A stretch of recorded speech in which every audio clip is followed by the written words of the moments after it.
Olá, bem-vindos a mais um Hiperlinkados, um programa que eu e o Júnior, a gente conversa sobre a palavra de Deus, mas a gente não quer conversar sozinho. A gente quer a sua participação e você pode participar lá nas redes sociais, entrando, dando o seu depoimento, seu comentário, dúvidas. Você fala e interage conosco ali na nossa fanpage. Exatamente. Então compartilhe, interaja também, mas compartilhe. Preste bem atenção porque materiais inéditos vão ser lançados somente para o pessoal que está acompanhando a gente na internet. Então fica ligado lá nas nossas redes sociais e participe mais do programa, além de assistir aqui e ter acesso ao conteúdo que vai para a TV. Exatamente.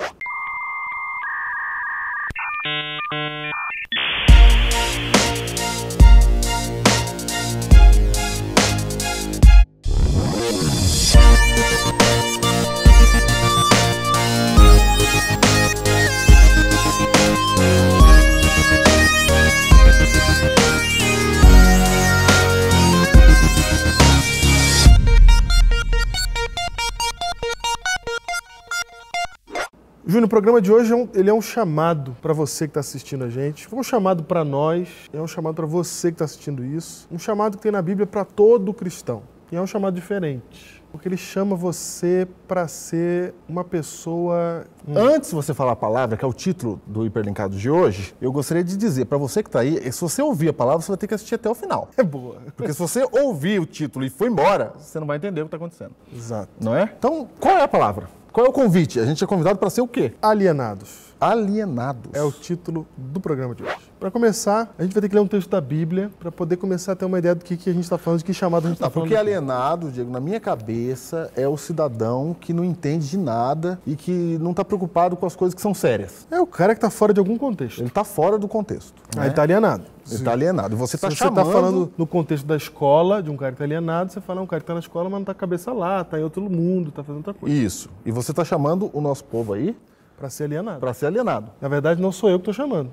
É Cristo. Agora você vai botar a culpa em Cristo dessa coisa aí que você criou. Vamos ler a Bíblia então tá bom. E daí a gente vê o que a gente tira daqui. É difícil, gente. Você que está aí, você deve estar achando também. Agora tem que assistir o programa até o final. Agora tem que ir até o final. Então vamos abrir a Bíblia em João, capítulo 17, versículo 14. Diz assim: eu lhes tenho dado a tua palavra. Quem está falando isso é Cristo. Está fazendo uma oração. É a famosa oração sacerdotal de Jesus. Sim. Que é a oração que ele vai fazer antes de partir para os momentos finais da sua paixão. Sim. Então ele, na sua oração ali, falando com Deus, ele fala assim, olha, eu lhes tenho dado a tua palavra, falando dos seus discípulos. E o mundo os odiou, porque eles não são do mundo, como também eu não sou. Até rimou. Não ser do mundo tem a ver com extraterrestre? Tem a ver com extraterrestre, sim, Júnior. Tem a ver? Tem a ver, porque a palavra extraterrestre quer dizer alguém que é de fora desta terra. De fora da terra, sim. De fora desta terra. Da terra. De fora desse mundo aqui. Tem outro nome para isso? Tem. A palavra alienígena. Alienígena. Que dá origem ao termo alienado. Alienados quer dizer alien. Vem de alien? Vem de aliens.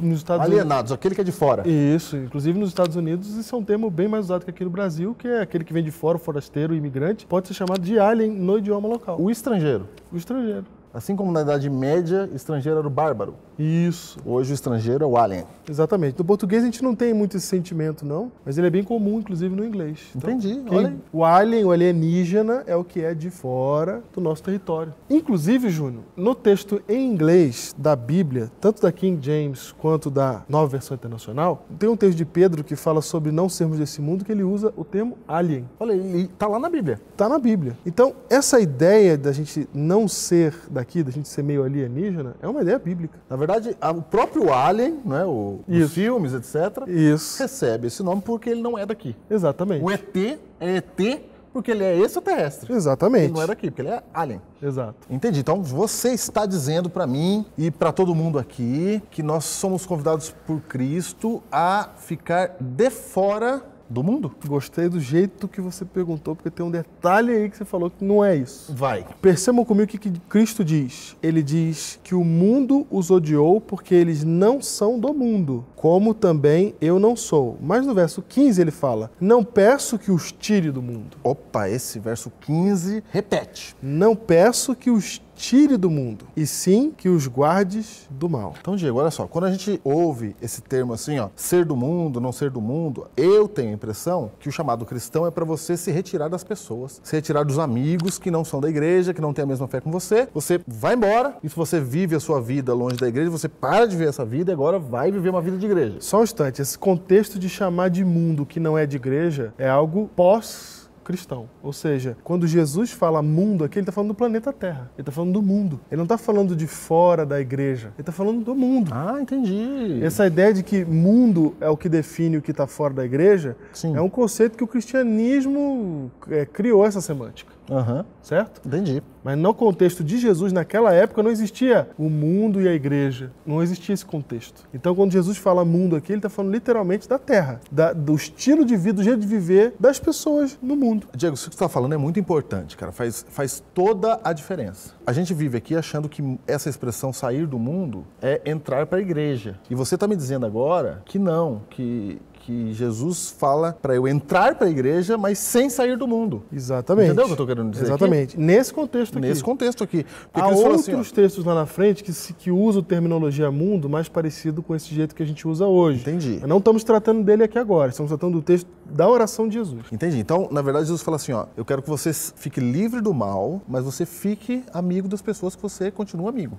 Mas diferente delas. Seja um alien entre elas. Isso. Seja um estrangeiro entre as pessoas. Isso. Diego, por que a gente tem que ser estrangeiro, cara? Por que a gente tem que ser?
A minha pergunta é o seguinte, a gente não pode ser simplesmente gente, viver as coisas dessa vida, porque parece que ser de igreja sempre tem que ser diferente, sempre tem que ser... E que diferença é essa? Como é que funciona isso aí? Que diferença tem que ter para ser da igreja? Por que eu não posso continuar amigo do meu amigo? Essa pergunta é que as pessoas geralmente fazem, não é? Imaginando que o sair do mundo seja entrar para a igreja. Isso. Mas você está dizendo que o chamado de Deus é realmente para ser um estrangeiro. É para estar no mundo. Mas mesmo assim, estando no mundo, é para ser um estrangeiro nele. Sim, como sem assim? Ser do mundo. Estar no mundo sem ser do mundo. Entendi. Eu vou até ler um texto aqui. Eu vou ler 1 Pedro, capítulo 2, versos 11 e 17. Muito bem. Que eu acho que vai ajudar a gente a entender isso aqui. Diz assim, ó. Amados, insisto em que como estrangeiros e peregrinos no mundo... É aqui que está o alien, né? No inglês? Isso. É aqui que está o alien. Onde está estrangeiro aqui, não é? Isso. Não é? Vocês se abstenham dos desejos carnais que guerreiam contra a alma. Olha o que diz aqui, ó. Vivam entre os pagãos de maneira exemplar, para que naquilo em que eles os acusam de praticarem o mal, observem as boas obras que vocês praticam e glorifiquem a Deus no dia da sua intervenção. Por causa do Senhor, sujeitem-se a toda autoridade constituída entre os homens, seja ao rei, como autoridade suprema, seja aos governantes, como por ele enviados para punir os que praticam o mal e honrar os que praticam o bem. Pois é da vontade de Deus que, praticando o bem, vocês silenciem a ignorância dos insensatos. Grifo! É da vontade de Deus que, praticando o bem, vocês silenciem a ignorância dos insensatos. Vivam como pessoas livres, mas não usem a liberdade como desculpa para fazer o mal. Vivam como servos de Deus. Tratem a todos com o devido respeito, amem os irmãos, temam a Deus e honrem o rei. Então aqui está me dando, é como se fosse um manual de vida cristã, um manual de procedimento. Eu estou falando assim, ó, você vai ficar lá no meio deles. Respeita o rei, respeita as pessoas, mas vocês pratiquem o bem, porque praticando o bem, vocês vão calar os insensatos. Os insensatos que falam contra nós. Porque, Diego, eu vejo muita gente falando contra a religião, mas é muita gente. O problema não é falar contra a religião, o problema é acertar quando fala contra a religião. Esse é o problema. Você está dizendo que tem gente falando contra a religião e está falando certo? Tô falando, porque muitas acusações que a religião sofre podem ser legítimas. E o problema é esse, a Bíblia está falando pra gente, quando nos acusarem, quando nos perseguirem, que seja falso. Sim, lá Mateus 5, bem-aventurados sois quando mentindo disserem todo mal contra vós. Isso. Você precisa ser mentira, né? Exatamente, precisa ser mentira. Se for verdade, aí acabou tudo. Aí acabou tudo.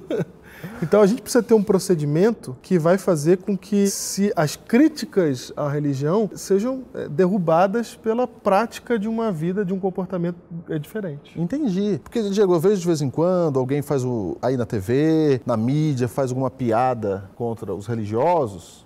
Tem um clamor, não é? Dos religiosos. Tem.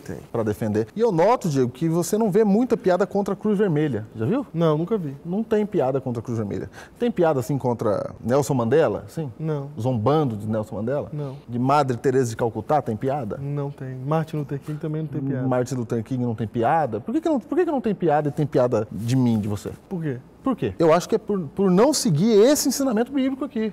Deus está falando assim, ó, fica aí onde você está, vive, diz assim, ó, sejam livres, né? Mas não use essa liberdade para fazer o mal, mas viva e façam coisas que as pessoas achem você digno, que elas não tenham razão para falar contra nós, não é isso? É isso mesmo. E, Diego, então a ideia de ser alien aí, de ser estrangeiro, não é uma ideia de abandonar as pessoas, muito pelo contrário, porque Cristo, ele quando viveu nesse mundo, Diego, quem que ficava em volta de Cristo? As pessoas que eram normalmente rejeitadas pela sociedade da época. As pessoas... Ou os que não eram nobres, né? Posso falar que são as pessoas que a igreja chama de pecador? Pode falar. Porque, na verdade, todo mundo é pecador, né? Sim. Mas tem aqueles que a igreja considera pecador. Sim. E em cada época tem um estereótipo de pecador.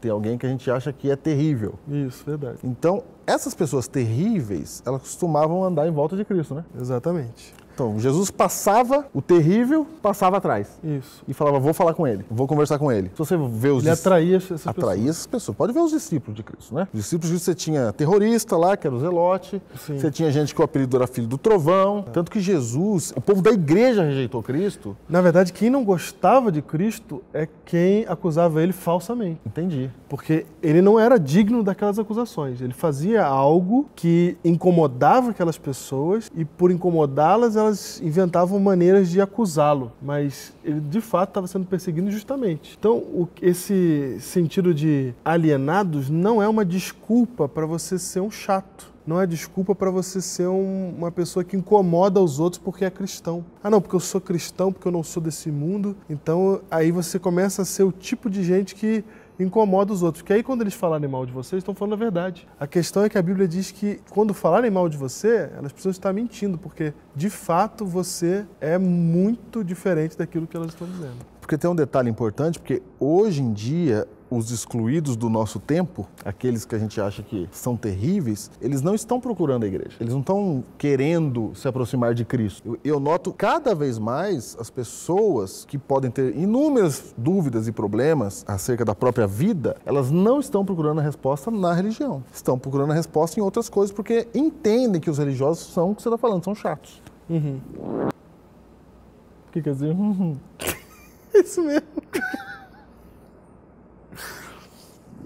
É isso mesmo, Júnior. Porque a gente está passando, às vezes, uma ideia da religião que talvez seja a religião errada. Só que a ideia de ser estrangeiro, a ideia de ser diferente, a ideia de ser absurdamente diferente, de causar espanto para as pessoas que olham, ela é bíblica. Porque Cristo está falando assim, ó, eles não são desse mundo, estão aqui, mas não são daqui.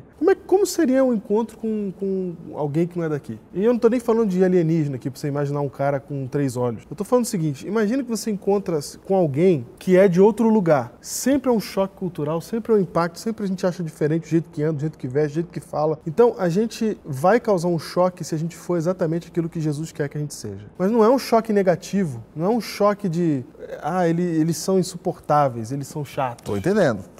É um outro tipo de choque. O problema é que a gente reduz esse conceito de que o cristão tem que ser diferente a simplesmente ser diferente por ser diferente. E essa diferença, normalmente, causa até um incômodo ao mundo, mas um incômodo verdadeiro e justo, muitas vezes. Um incômodo verdadeiro e justo. E o incômodo que a gente causa, ele é porque nós fazemos o bem e, de alguma maneira, as pessoas que estarão incomodadas conosco, elas vão, quando nos perseguir injustamente. Esse é o jeito correto de causar impacto. Exatamente. Então, ô Júnior, o que é ser realmente diferente como Cristo pediu que a gente fosse? O que é estar nesse mundo sem ser desse mundo?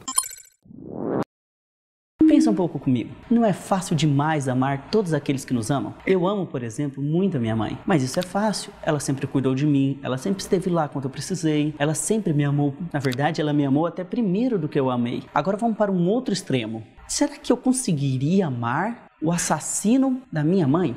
De primeiro eu já posso dizer, não, eu não amaria ele. Que glória tem amar quem nos ama? É claro que devemos amar quem nos ama, só que isso é simples. Mas o cristão é chamado para andar uma segunda milha, e uma milha muito difícil de ser andada. É amar as pessoas que nos odeiam. Amar quem nos ama, qualquer pessoa faz. Mesmo o assassino, do exemplo, ele ama sua mãe, ele ama aqueles que o amam. A questão aqui não é essa. O que Jesus está dizendo é que precisamos quebrar o paradigma e ir para mais além disso. Devemos amar quem não nos ama. Agora pense comigo, no que se refere a amar, qual é a diferença entre esse assassino e a mim?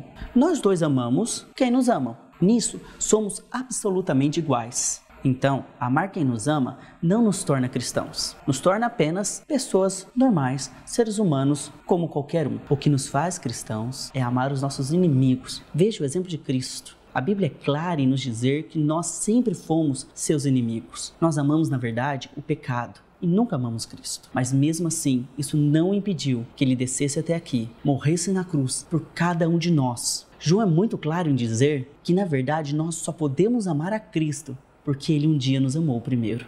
Jesus, através do Sermão do Monte, está dizendo que não devemos viver pelo padrão e pelos paradigmas que o mundo nos dá, mas pelo que ele, na cruz do Calvário, nos ensina a sermos. Por que eu devo me preocupar com esse suposto assassino da minha mãe? Simplesmente porque eu devo ensiná-lo que o amor de Cristo é muito maior do que todas as coisas que ele busca nessa terra. Eu devo amá-lo porque Cristo o amou primeiro. Viver tendo em mente o interesse do outro, este é o diferencial de quem tem Cristo no coração. É isso que nos faz diferentes do mundo.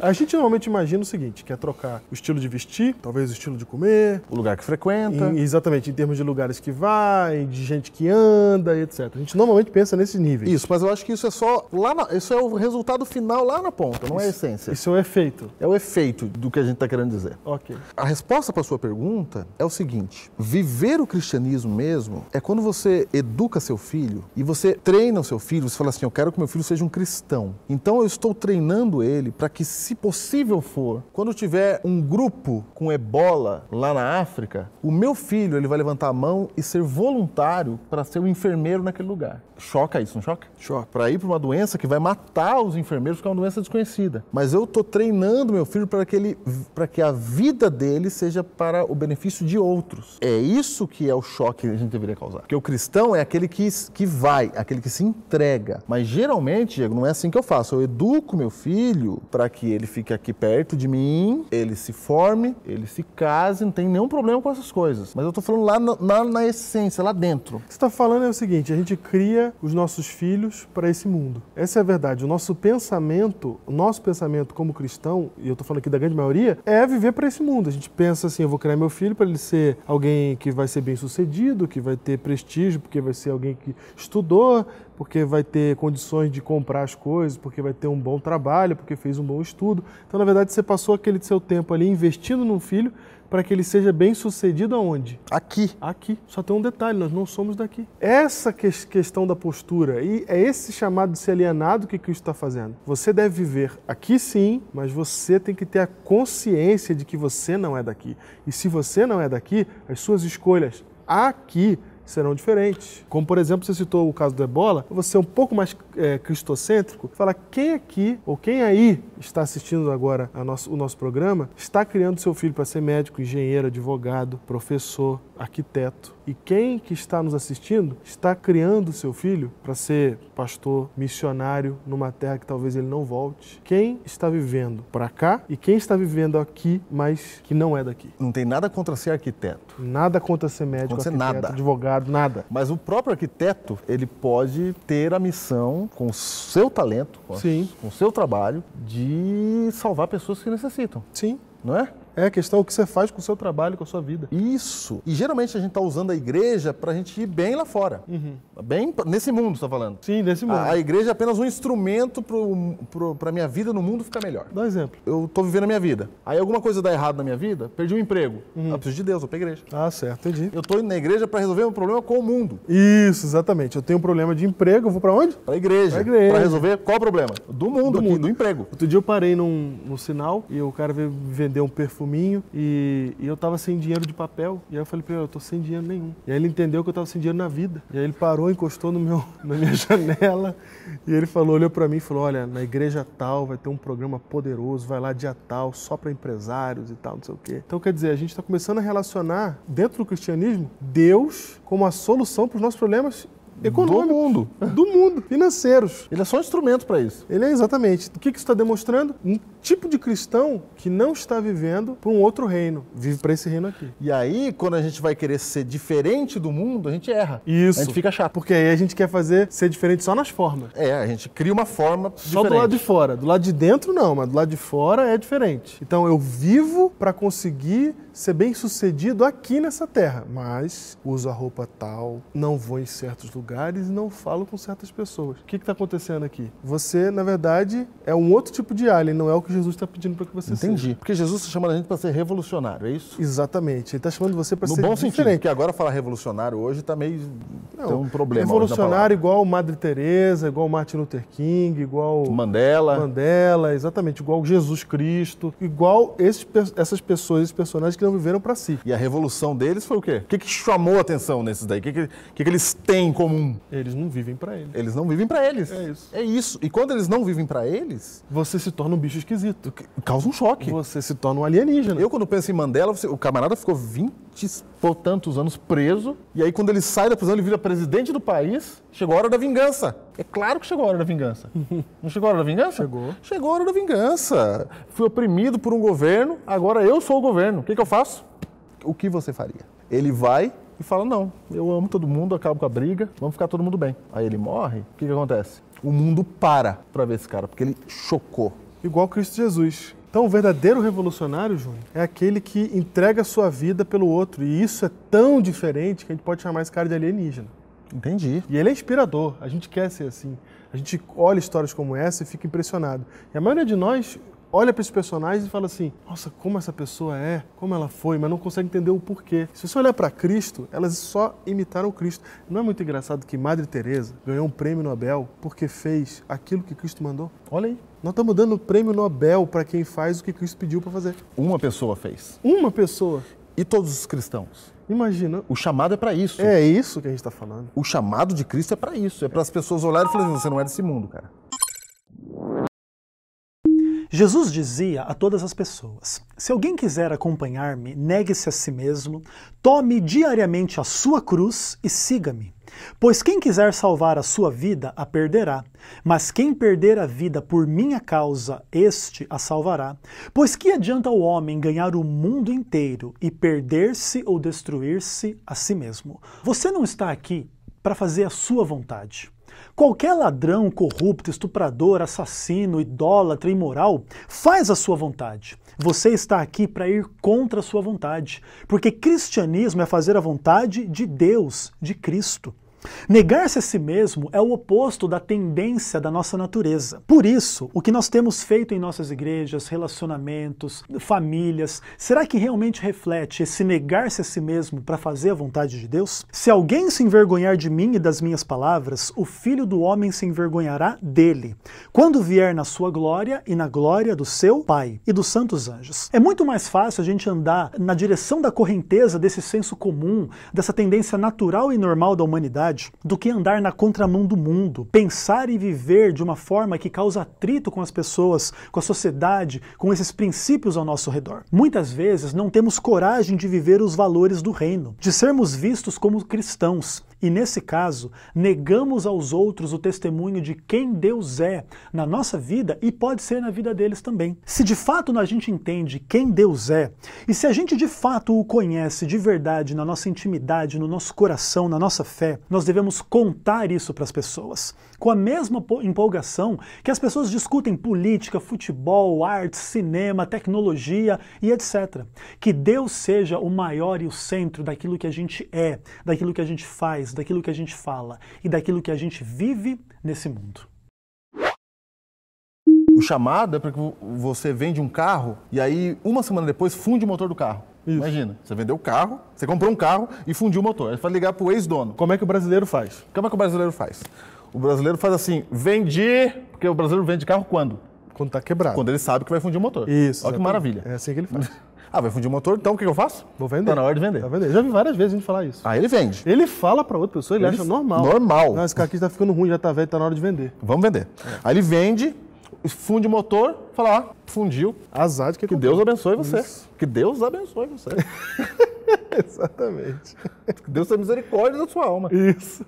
Mas imagina que você liga pro ex-dono do carro e fala assim, cara, o motor fundiu. E o ex-dono do carro fala assim, puxa, que terrível, cara. Machucou alguém, feriu. Você fala, não, tá tudo bem, mas fundiu o motor. Cara, eu tô indo devolver o seu dinheiro, cara, porque não é possível isso acontecer. Não era pra fundir o motor. Você quer que eu pague o motor ou eu devolvo o seu dinheiro integral? O que você vai pensar desse cara? Da onde que esse cara é? Ele não é desse mundo. Ele não pode ser daqui.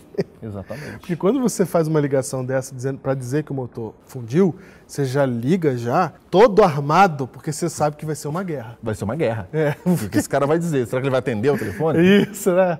Que desculpa ele vai dar? Eu já tenho que me preparar para as desculpas dele e tal. Então, o cristão ele ia escandalizar o mundo nesse sentido. É esse tipo de escândalo que a gente tem que provocar, o mesmo que Cristo provocou. No sentido positivo. Porque senão, Diego, a gente continua indo para a igreja e o povo continua olhando para nós e perguntando até onde pode ir, sabe? Sei. Pastor, eu posso fazer isso? Sei. Até que hora eu posso namorar? Pastor, eu posso ir naquele lugar? Eu posso tocar isso? Eu posso ouvir aquilo? Essas perguntas revelam que você está realmente preocupado em parecer um alienígena. Em parecer. Mas não você quer ir no limite do erro. Isso. Se eu falar assim, ó, você pode namorar até 11 da noite. Aí você vai até 10h59. Isso. 10h59 ali. Você chega até 10h02, que você considera o fuso horário. 11h02 ali. Tá meio atrasou o relógio, né? Né? É isso aí. E a gente fica com esse negócio de metódico. Fala, não, mas eu cumpri. Aí você fica cumprindo coisinhas, né? Isso. Porque você quer saber até onde eu vou. Porque a religião para você é um peso. Ela não é feliz. Ela não é um ministério. Ela não é algo que você faz pelas outras pessoas. Não é a sua vida. Não é a sua vida. Ela é algo que limita você. E tal é o contrário. A religião não é para te limitar. A religião, ela te chama para você ir fazer o bem e causar o bem para outra pessoa. Senão, como a religião é limitadora, a gente tem um monte de gente lá dentro da igreja e você pode perceber isso. Você vai ter pessoas dentro da igreja que se sentem limitadas. Elas estão infelizes, perguntando se pode isso, até onde pode isso. Isso. Exatamente. A gente está perguntando até onde pode, não porque a gente quer realmente ser representante de Cristo, é porque a gente quer saber quanto desse mundo a gente pode aproveitar. E esse tipo de pergunta revela que está no mundo e quer ser do mundo. Nós não. Nós precisamos estar aqui. Nós ainda estamos aqui. Temos uma missão para cumprir aqui, mas não somos daqui. A gente está aqui de passagem, a gente é forasteiro nessa terra. Pois bem, venha ser um alienado. É isso aí, eu gosto assim. O desdém do Isaac quando a gente erra é muito grande, cara. Ele ainda pegou mal com aquela. A gente chama os caras da vinheta. Você que inventou isso aqui, inclusive.